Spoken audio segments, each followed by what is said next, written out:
रोजाना यूपी की ताजा चुनाव अपडेट पाने के लिए खबरदार इंडिया को जरूर सब्सक्राइब करें। चलिए जानते हैं आज की 10 बड़ी खबरों को। इससे पहले आप न्यूज को कहां से देख रहे हैं कमेंट में जरूर बता दें। अखिलेश यादव के 300 यूनिट फ्री बिजली देने के वादे पर तंज कसते हुए योगी आदित्यनाथ ने कहा है कि बाप मार डाले अंधेरे में बेटे का नाम पावर हाउस। जहां एक तरफ सभी राजनीतिक पार्टियां अपने अपने वोटरों को लुभाने के लिए फ्री में कुछ न कुछ देने का वादा कर रही हैं, तो वहीं पर 300 यूनिट फ्री बिजली देने का वादा माननीय अखिलेश यादव जी ने कहा था।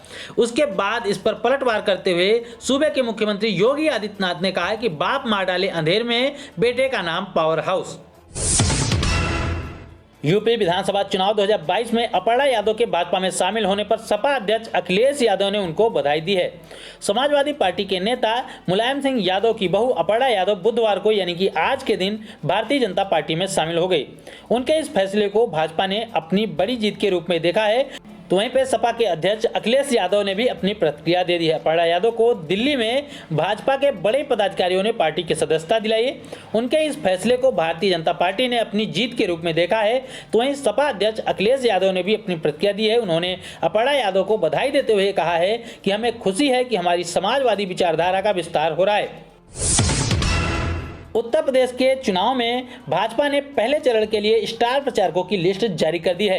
पीएम नरेंद्र मोदी, जेपी नड्डा, अमित शाह जैसे कई बड़े नाम इसमें शामिल किए गए हैं। यूपी विधानसभा चुनाव के लिए बीजेपी ने अपने स्टार प्रचारकों की सूची जारी कर दी है। पहले चरण के चुनाव प्रचार के लिए जारी इस लिस्ट में प्रधानमंत्री नरेंद्र मोदी, भाजपा के राष्ट्रीय अध्यक्ष जेपी नड्डा, रक्षा मंत्री राजनाथ सिंह, गृह मंत्री अमित शाह समेत कई बड़े नाम शामिल किए गए हैं। योगी आदित्यनाथ के बाद अब सपा के राष्ट्रीय अध्यक्ष अखिलेश यादव ने भी ऐलान कर दिया है कि वे भी चुनाव लड़ेंगे। अटकलें लगाई जा रही कि आजमगढ़ की गोपालपुर सीट से अखिलेश यादव चुनाव लड़ सकते हैं। इसके अलावा मैनपुरी वगैरह से भी उनके चुनाव लड़ने की आशंका जताई जा रही है। हालांकि अभी भी उनके चुनाव को लेकर यह स्पष्ट नहीं हुआ है कि कहां से वे चुनाव लड़ेंगे, लेकिन उन्होंने स्पष्ट करते हुए कहा है कि वे जहां से भी चुनाव लड़ना चाहते हैं, वे चाहते हैं कि योगी आदित्यनाथ से पहले उनके यहाँ पर वोटिंग हो जाए। उत्तर प्रदेश विधानसभा चुनाव 2022 को लेकर पहले और दूसरे चरण के प्रत्याशियों की सूची जारी करने के बाद अब तीसरे और चौथे चरण के 118 दावेदारों पर भारतीय जनता पार्टी का मंथन चल रहा है। आज उनकी प्रत्याशियों की अंतिम लिस्ट पर मुहर लगाई जा सकती है। आपको बता दें कि उत्तर प्रदेश विधानसभा चुनाव के पहले और दूसरे चरण की 6 सीटों को छोड़कर बाकी सभी पर प्रत्याशियों की घोषणा हो चुकी है भारतीय जनता पार्टी के द्वारा। अब मंथन तीसरे और चौथे चरण के प्रत्याशियों के चयन के लिए चल रहा है। 2 दिन से दिल्ली में राष्ट्रीय और उत्तर प्रदेश के नेतृत्व के साथ बैठक चल रही है। बैठकों में पैनलों में शामिल होने वाले नामों पर लिहाज से विचार किया जा रहा है। इन दोनों चरणों में कहीं न कहीं मुकाबला कड़ा हो सकता है, तो कहीं न कहीं भाजपा को अच्छी बढ़त की उम्मीद भी है। बुधवार को केंद्रीय चुनाव समिति की बैठक में प्रत्याशियों के नाम पर अंतिम मुहर लगाई जाएगी।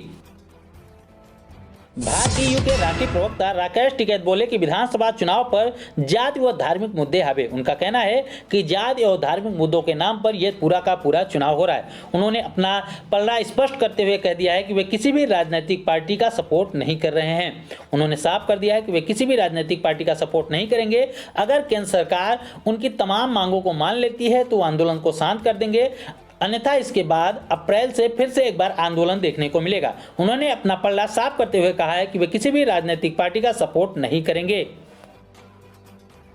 बीजेपी के प्रदेश अध्यक्ष स्वतंत्र देव सिंह का बड़ा बयान सामने आया है कि योगी आदित्यनाथ ने माफिया की कमर तोड़ दी है, इसलिए अखिलेश यादव के लिए वे अनुपयोगी हो गए। बड़ा बयान सामने आ रहा है। भारतीय जनता पार्टी के प्रदेश अध्यक्ष स्वतंत्र देव सिंह ने बोला कि योगी आदित्यनाथ ने माफियों की कमर तोड़ दी है, इसलिए वे अखिलेश यादव को रास नहीं आ रहे।